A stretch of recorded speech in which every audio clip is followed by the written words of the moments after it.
Hello, everybody. Welcome in for another episode of the Lions Grid. It is a Wednesday night, which means it is time for the Power Rankings episode. So today we will be taking a look at the Power Rankings for ESPN, NFL.com, Bleacher Report, CBS Sports, and USA Today, heading in here to week number 8 of the NFL action.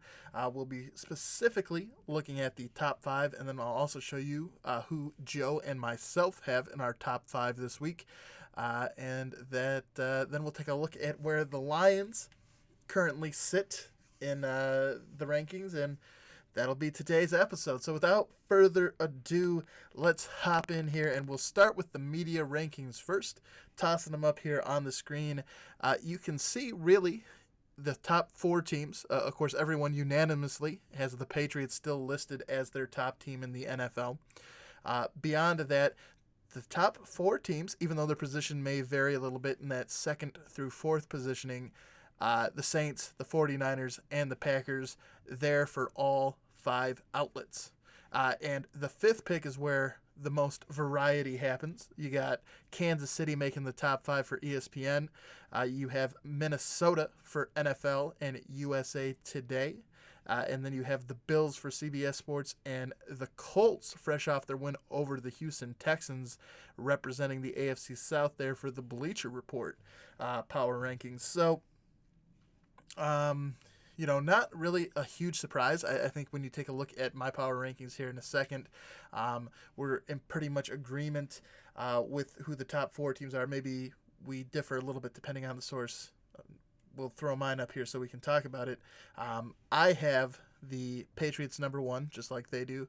I am one of the people going with the Saints as my number 2 team. I do have the 49ers as my number 3 team. The Packers going in as the 4th team, and my 5th team, who wasn't there for any of those 5 sources, I'm bumping the Baltimore Ravens up into my top 5. Last week, I had... Actually, I think we can show it here. So these are my rankings from last week. You can see I had the Seahawks there at number 4 and the Packers there at number 5, with the Ravens taking down Seattle in Seattle. That's good enough to bump them into my top 5, with Seattle sliding out with the loss. So that was sort of my thinking there. That's why I have them there. I know, of course, taking a look back at the media ratings, you can see some both NFL.com and USA Today having the Vikings slip in there to their top 5. It was an impressive win against the Lions, but again, it was the Lions, so I don't know if that's necessarily worthy of shifting them into the top 5. They are, I think, in my top 10, but I don't know about my top 5.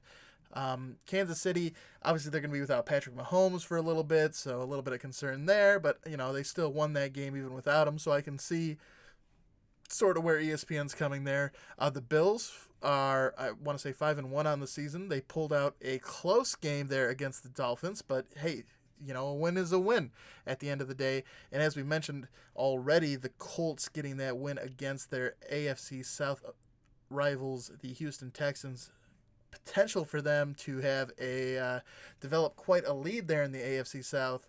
Not really all that surprising to see them there. I think they are a team that is certainly rising in my stocks as well, taking notice of their play. On Joe's side of things, we'll toss up Joe's ratings here. You can see not as much variety as last week. Last week, of course, he had the Lions as his number 2 rated team. They have since shifted their way out of the top 5. You got the Patriots, the Saints, the Packers, the Ravens, and then the 49ers. I do know Joe did not have the 49ers in his top 5 last week, so Joe is definitely a guy who's playing it cautious when it comes to that San Francisco hype train. Not ready to go full throttle with the 49ers yet, but he does have them into his top 5 finally. I've been impressed with how their defense has been playing, so that's why I have them there. I think obviously their first real test was last week. They played Washington last week, so they really 2 weeks ago when they played the Rams was their first real test. Last week they played Washington in that wet game, got out there with that 9-0 win. Their defense looked good. I think there still probably is a little bit of time there. Once they start playing the Seahawks, that'll help get us a better gauge of where they're at in the power rankings. But I have been impressed with their defenses, particularly the way their front seven's been playing. Good things out of San Francisco so far. But those are the top fives. I did mention that the line's no longer in Joe's top five. So if we take a look here at where the national media is putting the Lions, not many people took the loss to the Vikings very kindly. You can see ESPN held firm at 17, but everywhere else across the board, you can see rankings dropped from the previous week. For NFL.com, the Lions dropped 4 spots down to number 17. For CBS Sports, they dropped 3 spots down to number 17. Bleacher Report dropped them 1 spot from 15 to 16. And USA Today dropping them 4 spots all the way from 10 down to 14. That brings their average rank down to 16, which is a change of -2 from last week.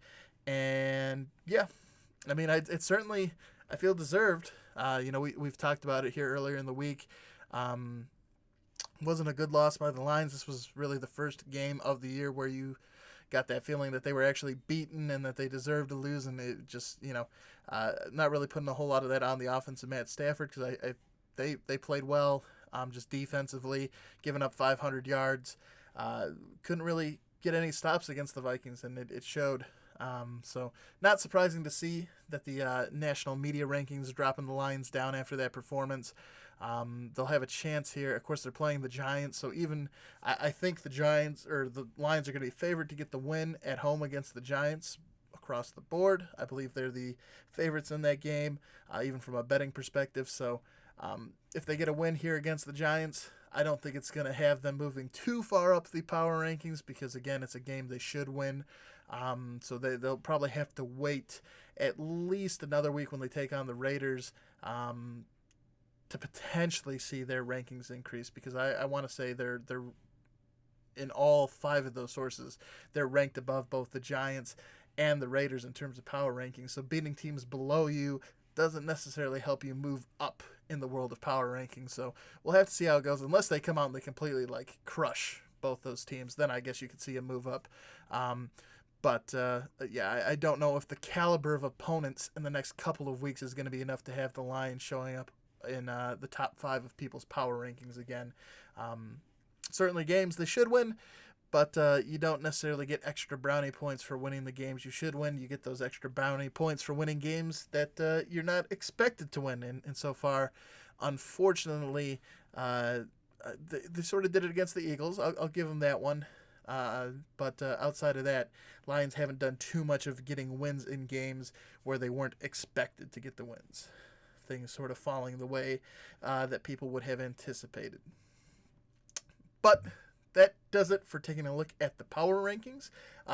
Tomorrow is Thursday, so we will be back with our fantasy football focus episode. We'll also be giving you our picks for Thursday Night Football. There's a potential Joe may be back with me tomorrow night for that episode. Don't want to get everyone's hopes up, but he may be rejoining the show tomorrow night. We'll have to, if you're interested, tune in to see, and you might be able to hear Joe talk about his picks in person instead of having me relay the information. He can give you a little more clarity on who he likes and why he likes them. But that'll do it for today's show. If you did enjoy the show, please do help the channel grow, hitting that like button. And if you haven't done so already, subscribing to the channel are the 2 best ways to help us out.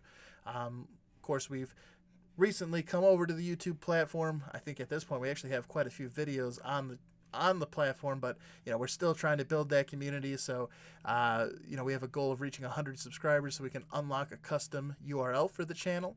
We're making good progress there, but still need some help. So if you haven't done so already and you're willing to, please do hit that subscribe button. It helps us out a bunch. You can also ring the bell and you'll get notifications when we're going live with these videos. So if you want to be alerted when we're doing the fantasy football focus episode tomorrow, if you ring that bell, you should get a notification in either your browser or your mobile device, depending on what you're watching us here on the Lions Grid today. In addition, if you are interested, in the description of this video, there is a link to my Extra Life donation page. Extra Life is a fundraising effort that works with the organization Extra Life, and all the donations benefit Children's Miracle Network hospitals. They do their game day, which this year is November 2nd. I'll be participating in a 24-hour gaming marathon with my company, Workforce Software, on November 1st through the 2nd. I'm playing in support of Beaumont's Children's Hospital. Anyways, the link in the description will take you to my fundraising page where you can make a donation if you're interested in supporting this great cause. I do know their website was having a little bit of an issue today. So if you click on the link and it doesn't work currently, the site still may be down, but hopefully they'll get that resolved sooner rather than later. So if you do want to help support this great cause, again, you'll be able to do so as soon as they get their website back up and operational. And if you're watching this video and you have donated and supported, just want to thank you for doing so. Obviously, I think most people would love to do what they can to help out with sick kids, and certainly all this money stays local here to Southeast Michigan to help benefit the children here. So it is a great cause. It does help out people who are in need, not only the children themselves, but it can help out with their families too by lessening the financial burden they face when they have children in need of care. So if you can and you'd like to, again, just check out that link in the description of the video, and feel free to donate there if that's something you'd like to do. Until tomorrow's fantasy football focus video, I'm Kevin Marheine. This has been the Lions Grid. We'll catch you during the next video.